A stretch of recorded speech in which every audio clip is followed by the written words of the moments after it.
Shalom, puji Tuhan. Hari ini kita akan diberkati oleh firman Tuhan. Sebelumnya kita tundukkan kepala, kita sama-sama berdoa memohon kepada Tuhan atas berkat di dalam kesehatan, terutama karena di masa-masa ini meskipun suasana COVID sudah reda, tapi kita tetap harus hanya berharap kepada Dia. Dan kita sama-sama berdoa. Tuhan Yesus, Engkau Allah yang mengasihi kami. Engkau Allah yang telah berkorban untuk kami, yang telah memberikan hidup bagi kami, yang membenarkan kami. Hamba-Mu memohon kiranya kasih karunia yang telah kelimpahkan dalam hidup kami, Kau sempurnakan selalu di dalam kehidupan hamba-Mu, supaya hamba-Mu boleh tetap berjalan di dalam kekudusan-Mu. Berikanlah hamba-Mu kesehatan, di mana saat ini di dalam segala kelemahan hamba-Mu menyerahkan di dalam kuat tangan-Mu. Sebentar kami akan diberkati oleh firman-Mu. Berikanlah kami hikmat, akal budi, satu kemampuan untuk menyatakan isi hati-Mu bagi kami semuanya, sehingga kami boleh menerima berkat melalui firman Tuhan. Allah Roh Kudus, pimpin kami. Berikanlah kami hikmat, akal budi, satu kemampuan supaya mampu menyimak, mengerti, dan melakukan dalam kehidupan kami. Di dalam nama Tuhan Yesus Kristus, kami siap menerima berkat. Haleluya. Amin. Shalom. Puji Tuhan. Hari ini kita semua akan diberkati firman Tuhan. Dan sebelum saya akan membacakan firman Tuhan, saya merenungkan tentang berdoa, di mana setiap orang beragama selalu identik dengan berdoa. Tetapi di dalam pengikut Kristus ini ada satu hal yang sangat luar biasa, di mana semua agama tidak ada yang berani memanggil Allah itu Bapa. Tetapi Juru Selamat kita, Yesus Kristus, Allah yang mengasihi kita, mengajari kita dengan cara berdoa, di mana dibuka dengan kata-kata, bukan Allah kami yang di surga, tetapi Bapa kami yang di surga. Ini satu hal yang sangat luar biasa, ya, satu hal yang sangat istimewa, kalau boleh saya katakan. Kenapa saya bisa katakan istimewa? Karena kalau kita mengingat bahwa kita ini siapa sih? Kita ini manusia ciptaannya, yang diciptakan, yang digambarkan dari debu dan tanah. Dan yang lebih celaka lagi, kita yang diciptakan di dalam kekudusan Allah, kita jatuh dalam dosa. Dan dosa itu digambarkan di dalam firman Tuhan, bahkan digambarkan seperti kain kotor. Kita manusia yang digambarkan seperti kain kotor, tetapi pada saat kita berdoa, kita bukan diajarkan menyebut Allah sebagai, kita diajarkan menyebut Allah sebagai Bapa. Itu bukan sebuah kehormatan lagi, tetapi itu sebuah anugerah. Satu hal yang sangat luar biasa, kita bisa menyebut Allah yang mulia, Allah yang kudus, Allah yang dahsyat, Allah yang maha tahu, Allah yang memiliki seluruh kemahaan. Tapi satu hal, Dia mengajarkan kepada kita untuk menyebut dirinya sebagai Bapa. Makna yang seperti ini kalau kita tidak bisa menghargai, kalau kita tidak bisa menerima dengan sukacita, adalah satu hal yang salah. Di dalam dunia ini aja kita tidak berani manggil seorang yang terkenal atau seorang kepala negara menyebut dia ini bapakku. Pasti diketawain orang.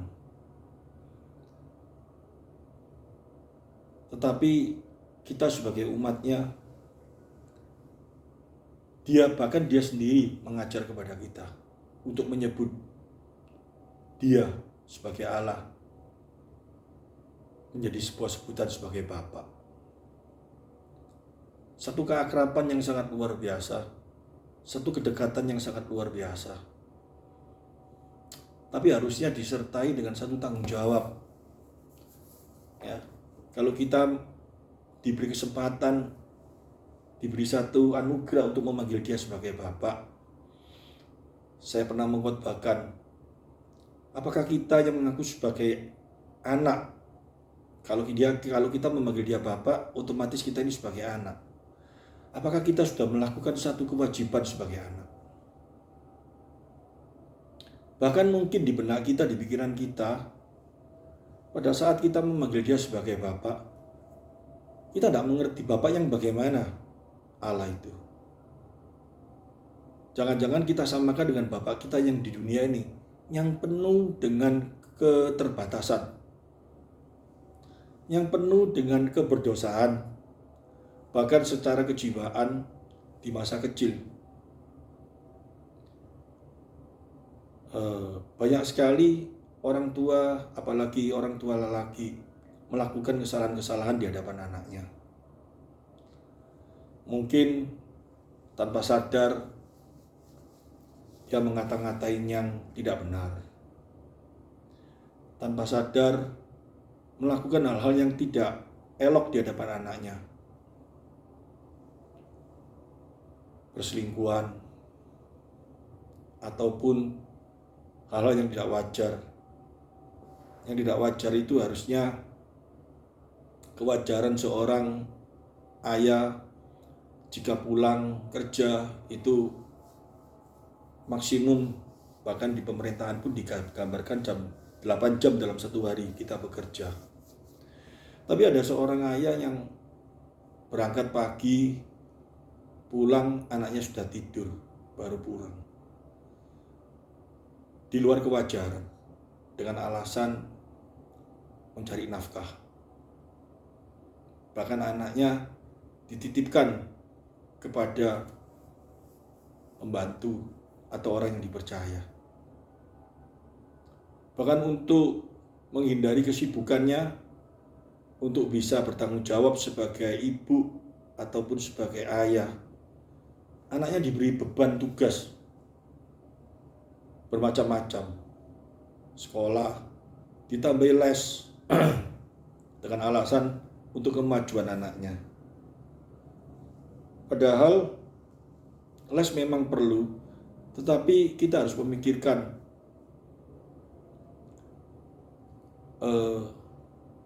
kejiwaan anak ini.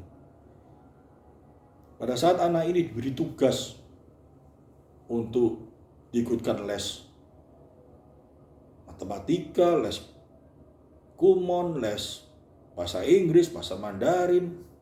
Saya ada salah satu cucu dari teman saya, dikasih les macam-macam, masih disuruh les balet, les musik, dengan alasan supaya anaknya maju dan dia memiliki satu kemampuan untuk dapat memberikan biaya untuk seperti itu. Tapi lupa, tanggung jawab sebagai orang tua bukan seperti itu aja.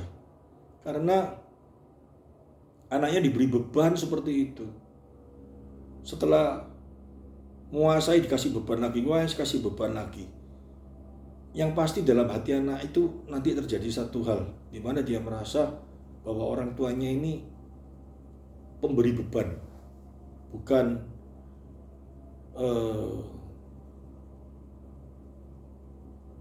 memberikan sesuatu untuk dirinya yang terbaik, tetapi dibebani secara luar biasa. Bahkan cara memberikan makan saja bisa bermacam-macam karena orang tuanya sibuk bekerja, anaknya dalam keadaan sakit ataupun keadaan rewel. Pada waktu memberi makan, anaknya nggak mau, wah bisa teriak macam-macam dengan kata-katain yang tidak secara langsung menyakitkan hati sang anak. Hal ini berakibat bermacam-macam pada waktu dewasa. Yang pasti dia tidak akan mempercayai bapak atau ibunya itu sebagai manusia yang baik kepada dirinya. Di alam sadarnya dia akan memberikan satu pengertian bahwa orang tuanya ini pemberi beban di dalam hidupnya. Bukan melepaskan beban dalam hidupnya ataupun mencari jalan untuk supaya dia bisa memiliki satu kehidupan yang harmonis antara orang tua dan anak. Hal ini lupa. Di dalam dunia ini makin hari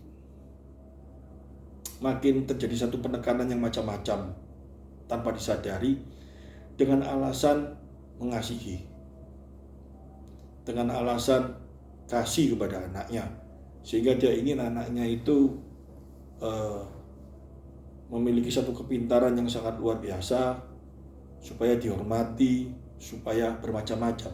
Tidak ada salah, tetapi ada hal yang salah, tanpa memperhatikan kemampuan sang anak yang pertama. Yang kedua, tanpa memperhatikan kejiwaan sang anak kepada orang tuanya. Hal ini tidak disadari berkembang terus di dalam kehidupan anak ini. Sampai akhirnya anak ini pada waktu dewasa, dia akan membalas kepada anaknya lagi seperti itu. Dan makin lebih berat lagi. Karena rasa untuk bercengkraman kepada anak waktunya terbatas.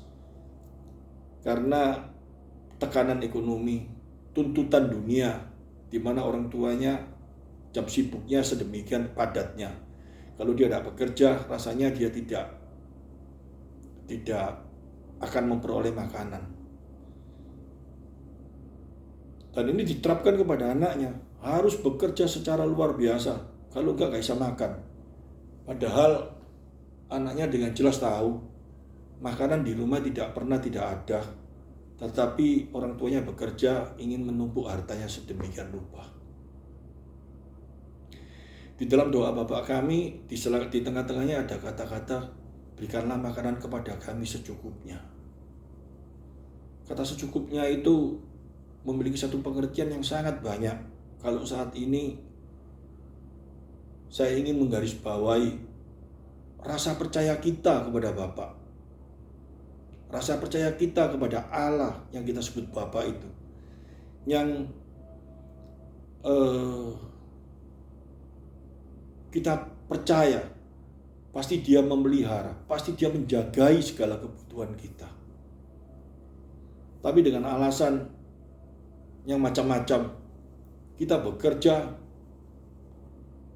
tanpa sadar kita melepaskan kewajiban kita. Di dalam firman Tuhan diberitahu, hai bapak-bapak, hendaknya ada waktu senggang ataupun ada waktu tidak ada waktu. Hendaknya kau ajarkan anakmu, kau kenalkan siapa Allahmu. Hal ini jarang terjadi dengan alasan bermacam-macam. Alasan kasih. Padahal kasih tanpa memegang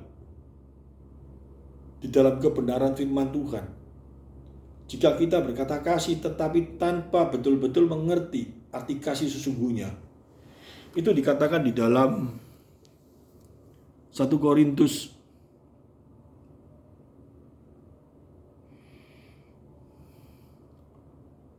pasal yang ke-13, saya bacakan dimulai ayat yang pertama.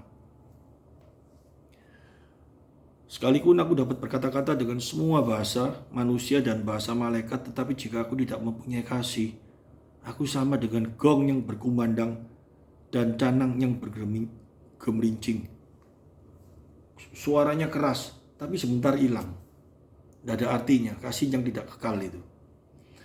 Sekalipun aku mempunyai karunia untuk bernubuat, aku mengetahui segala rahasia dan memiliki seluruh pengetahuan, dan sekalipun aku memiliki iman yang sempurna untuk memindahkan gunung, tetapi jika aku tidak mempunyai kasih, aku sama sekali tidak berguna. Ya, meskipun kita memiliki karunia bermacam-macam, ya, tetapi kalau kita tanpa kasih, dasarnya gak mungkin karunia itu kita mampu menggerakkan karunia itu untuk segala sesuatu. Yang ada untuk keegoan kita. Dan yang nomor 3 ini, yang penting ayat 3. Dan sekalipun aku membagi-bagikan segala sesuatu yang ada padaku. Ini tidak secara langsung seperti seorang bapak yang dengan kata-kata mencintai anaknya. Seorang ibu yang mencintai anaknya. Dengan alasan apapun. Dia ngomong, aku mengasihi, aku cinta. Ya, aku seperti ini, aku mukul dia, aku marahi dia karena aku itu cinta. Aku memberi beban kepada dia untuk les ini, les ini, les ini, les ini. Sedemikian banyaknya. Karena aku mencintai dia. Bahkan dikatakan, bahkan menyerahkan tubuhku untuk dibakar. Tetapi jika aku tidak mempunyai kasih, sedikit pun tidak ada faedahnya bagiku. Jadi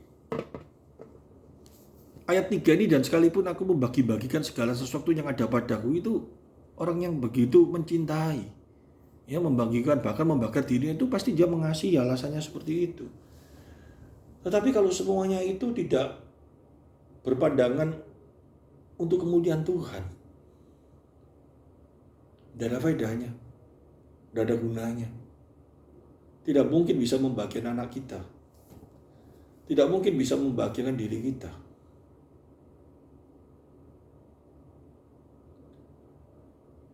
Dan efeknya bermacam-macam. Kita tidak sadar kita sudah terbawa dengan alasan cinta, kasih kepada seseorang. Tetapi sesungguhnya, apakah betul-betul kita lakukan itu untuk Tuhan? Itu yang paling tahu diri kita sendiri. Karena kalau segala sesuatu yang kita lakukan, yang kita omongkan, kita bicara bahwa itu dasarnya kasih, mengasihi. Tetapi kalau bukan untuk Tuhan, yang terjadi adalah kekecewaan. Jadi segala sesuatu harus ditujukan kepada Kristus. Karena dia adalah sumber daripada hidup ini sendiri.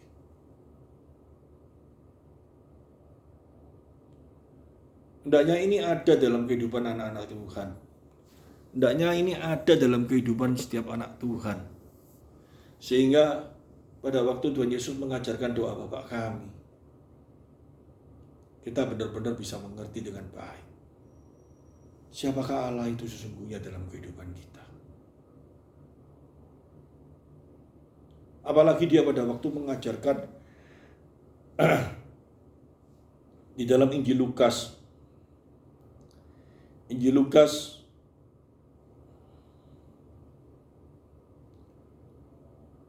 pasal yang ke-14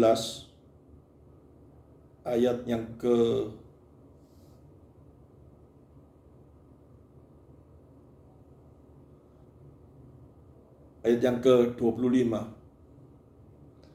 Sebelum kita baca ini, dari pernyataan saya tadi itu,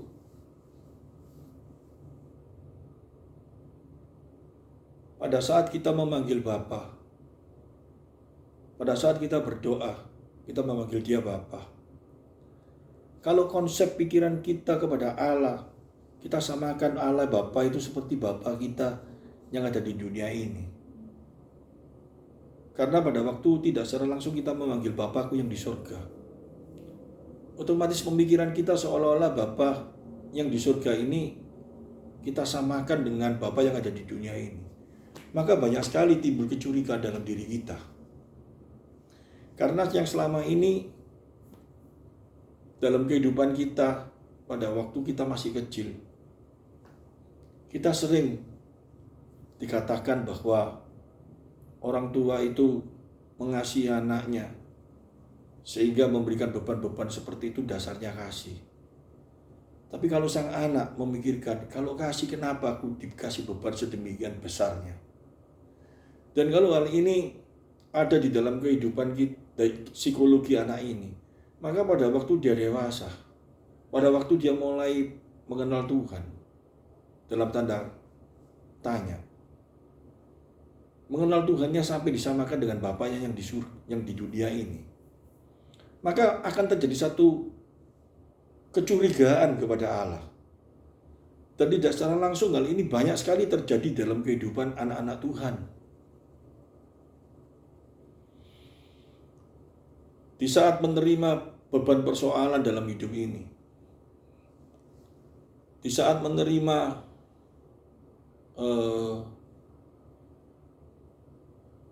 persoalan di dalam kesehatan, di dalam finansial, di dalam rumah tangga, apapun juga, yang dilemparkan dalam pikirannya satu, aku lagi menerima sesuatu di mana Allah sedang menghajar aku, memberikan beban kepada aku, supaya aku lebih hebat. Sebetulnya itu belum tentu terjadi dalam kehidupan pemikiran kita kepada Allah. Bisa saja itu karena persoalan diri pribadi. Bisa saja itu karena kesalahan pribadi. Tetapi yang disalahkan terutama sekali banyak mengarah kepada diri Allah. Dan ini hendaknya nggak boleh. Karena apa yang diajarkan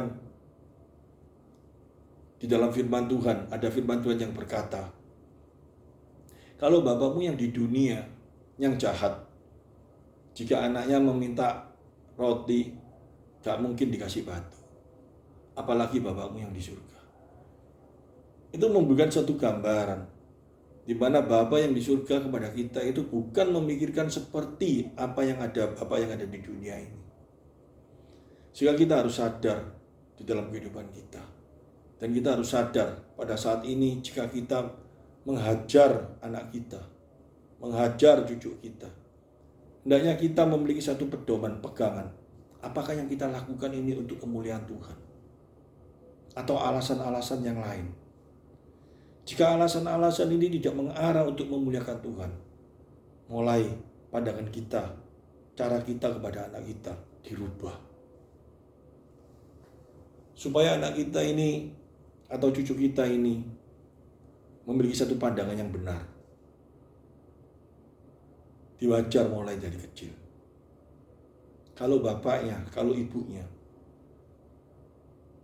memberikan sebuah pengajaran, memberikan sebuah beban, ini semuanya untuk memuliakan Tuhan.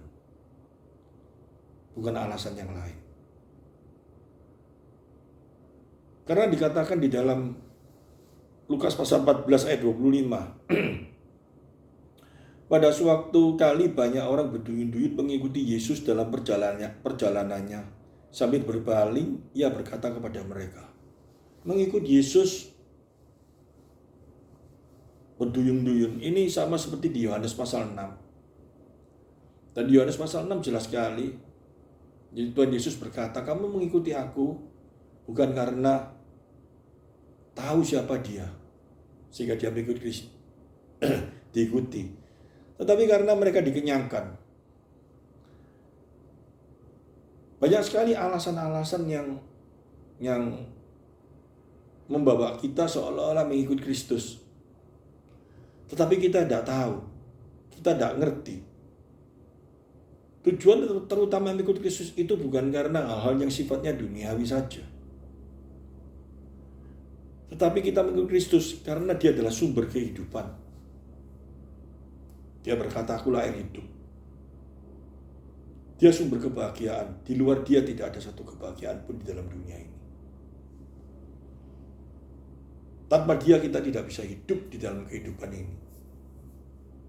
Sehingga mau tidak mau kita harus ikut dia tanpa mengenal dia dengan benar. Kita tidak mengerti mengapa ikut dia. Dengan alasan apapun juga, sehingga Yesus berkata, jikalau seorang datang kepadaku dan ia tidak membenci bapaknya, ibunya, istrinya, anak-anaknya, saudara-saudaranya, laki-laki atau perempuan, bahkan nyawanya sendiri, ia tidak dapat menjadi muridku. Ini dalam bahasa asli, dalam bahasa Inggris asli yang dikatakan Yesus seperti ini. Kita jadi heran. Yesus mengajarkan hendaknya kamu mengasihi ibu bapakmu, hendaknya kamu mengasihi sesamamu. Tetapi di dalam Lukas pasal 24 ayat pasal 14 ayat 24 sampai dengan 26 ini dikatakan, jikalau seorang datang kepadaku dan tidak membenci bapaknya, ibunya, istrinya, anak-anaknya, saudara-saudaranya, laki-laki atau perempuan, bahkan nyawanya sendiri, ia tidak dapat menjadi muridku. Saya tarik dari bawah, bahkan nyawanya sendiri, karena ada firman yang berkata, barang siapa takut kehilangan nyawanya, dia makin kehilangan nyawanya. Satu pengertian yang sangat luar biasa. Saya saat ini, kemarin saya mengalami kelemahan tubuh dan rasa khawatir mengasihi diri keluar, seolah-olah takut kehilangan nyawa, mengasihi nyawa. Sehingga kekhawatiran itu melebihi segala-galanya. Bahkan sebelum saya sampaikan firman Tuhan hari ini, hari Minggu ini sebagai tugas saya hampir beralasan, saya minta ampun sama Tuhan. Saya dalam keadaan lemah, besok saja saya sampaikan. Tetapi puji Tuhan, Tuhan masih memberi kesempatan kepada saya di dalam segala kelemahan tubuh saya. Asam lambung saya ini naik lagi karena kesalahan saya sendiri. Saya makan makanan yang harusnya tidak boleh dimakan, saya makan, sehingga asam lambungnya naik. Dan sudah diobati, sudah mulai enakan. Dan saya sudah bisa beraktivitas, tetapi agak pusing-pusing sedikit. Tetapi dengan alasan nanti kalau saya nyampaikan firman Tuhan, saya nanti takutnya tekanan darah saya bisa naik atau apa, lambung asamnya bisa naik lagi. Terlalu mengasihi dan mulai firman Tuhan dikacaukan dalam pikiran saya. Hendaknya kau berhikmat, harus menjaga tubuh dengan bermacam-macam alasan. Tapi puji Tuhan saya menang. Saya cek tekanan darah saya bagus. Saya cek keadaan kondisi saya sudah mulai enak. Berarti tidak ada masalah saya sampaikan firman Tuhan seperti hari ini. Saya nggak mau terlalu mengasihi diri, tapi saya tetap menjaga diri saya. Dan saya minta ampun sama Tuhan, mulai saat ini saya harus menjaga diri saya dalam hal makanan. Karena begitu lemah lambung saya. Ini kesalahan saya sendiri pada waktu muda, saya ngawur makan. Saya tidak bisa berkata ini semua Tuhan. Tidak. Itu salah saya sendiri. Dia baik, dia sangat baik. Dia menjagai saya. Dia mengingatkan saya selalu. Dan di dalam Lukas pasal 14 ayat 24 sampai dengan 26 ini, jika seorang datang kepadaku tidak membenci bapaknya, ibunya. Membenci bapak ibunya.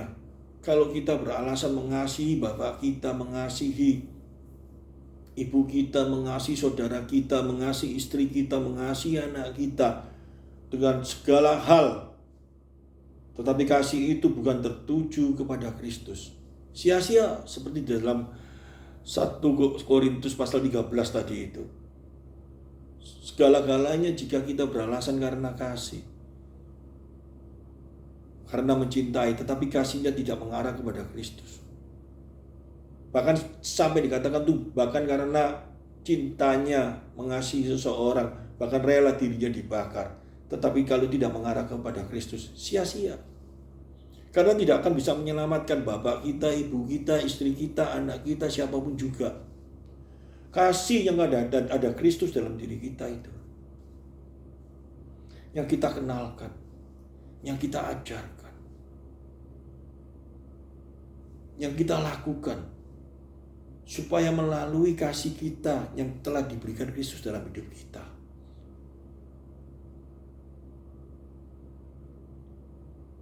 kita limpahkan kepada orang-orang yang ada di sekitar kita, supaya orang-orang itu bisa terselamatkan, supaya orang-orang itu bisa mengenal Kristus, dan mereka dimenangkan. Karena kalau kasihnya hanya mengarah kepada diri kita, sia-sia. Dan tidak kita sadari dalam kehidupan ini, yang dikatakan dalam firman Tuhan, dunia makin hari makin jahat. Dunia makin hari tenggelam dengan kejahatannya. Tanpa disadari, kita beralasan cinta, yang dunia ajarkan. Tetapi arahnya bukan kepada Kristus. Arahnya kepada kepentingan kita masing-masing.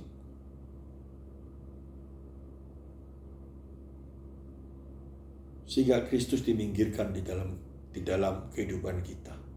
Kita memberikan beban kepada anak kita dengan satu pikiran, supaya kalau anak kita nanti pintar, anak kita hebat, kita yang dapat untung. Bukan Kristus yang diinginkan. Atau apalagi dengan kita memberikan mereka beban, les ini, les itu, macamnya banyak, dengan alasan kita mengasihi dia, supaya kita memiliki sebuah alasan bisa melepaskan tanggung jawab kita mengenalkan Tuhan melalui kehidupan kita. Karena kita sulit dekat dengan anak kita karena pekerjaan, dan kita ingin memberitahu kepada anak kita, kalau kita memberikan dia kesempatan untuk les, untuk macam-macam ini, itu tanda kita mengasihi dia, tanda kita mencintai dia. Ini yang dunia ajarkan. Ini sesuatu yang salah, sesuatu yang tidak benar. Kepada istri kita kerja sampai malam, pulang, tidak ada waktu keluarga. Dengan alasan yang seperti itu, sia-sia. Bahkan di dalam pelayanan pun bisa terjadi seperti itu. Kita alasan melayani, sampai tidak ada waktu berkumpul dalam keluarga. Saya teringat salah satu teman saya yang mengembalakan sebuah gereja yang ada di daerah Kuntisari. Hari-hari tertentu kalau saya telepon, oh ini lagi fellowship sama keluarga, makan bersama, membicarakan firman. Betapa indahnya. Hendaknya hal ini harus ada dalam kehidupan kita. Jangan kita beralasan karena cinta yang dunia ajarkan. Tetapi kasih kepada Allah itu yang terutama. Kasihilah Tuhan Allahmu dengan segenap akal budimu, dengan segenap hatimu. Baru kita berkata mengasihi sesama kita seperti diri kita sendiri. Saya percaya melalui renungan firman Tuhan yang pendek ini akan menjadi berkat bagi kita semua.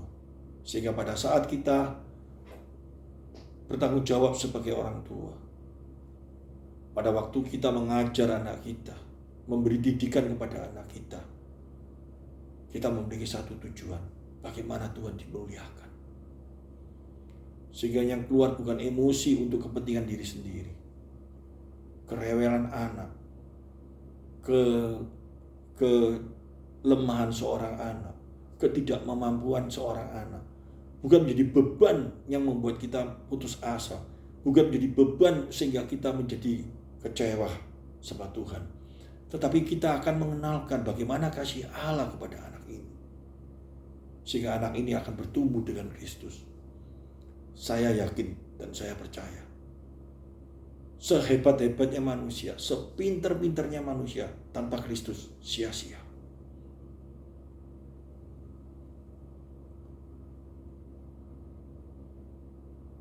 Pengenalan Kristus lebih dari segala-galanya. Amin firman Tuhan. Mari kita tundukkan kepala. Terima kasih Tuhan Yesus. Di sela-sela hamba-Mu menyampaikan firman-Mu, hamba-Mu percaya tangan-Mu bekerja bagi diri hamba-Mu. Kau menyembuhkan hamba-Mu. Ampuni hamba-Mu yang selama ini mungkin tidak sadar banyak melakukan kesalahan dengan alasan mengasihi, mencintai, baik kepada anak, kepada cucu, kepada menantu, kepada istri, kepada orang tua, kepada saudara. Tetapi tujuannya bukan untuk Kristus. Ampuni hamba-Mu. Karena melalui firman Tuhan ini, hamba-Mu disadarkan. Tanpa Kristus yang adanya kecewa. Tetapi jika di dalam Kristus, mereka boleh membuat kita kecewa. Tetapi Kristus tidak pernah mengecewakan. Dia yang menjadi penghibur kita selalu. Terima kasih Tuhan, Engkau baik, Engkau sangat baik. Berkati kami semuanya di dalam kuasa-Mu. Meteraikan firman Tuhan-Mu, sempurnakanlah di dalam kuasa Roh-Mu, sehingga hamba-Mu yang terbatas ini, yang menjelaskan kebenaran firman-Mu yang terbatas ini, boleh tersampaikan di dalam kuasa-Mu yang tidak terbatas. Terima kasih Tuhan Yesus. Haleluya. Amin.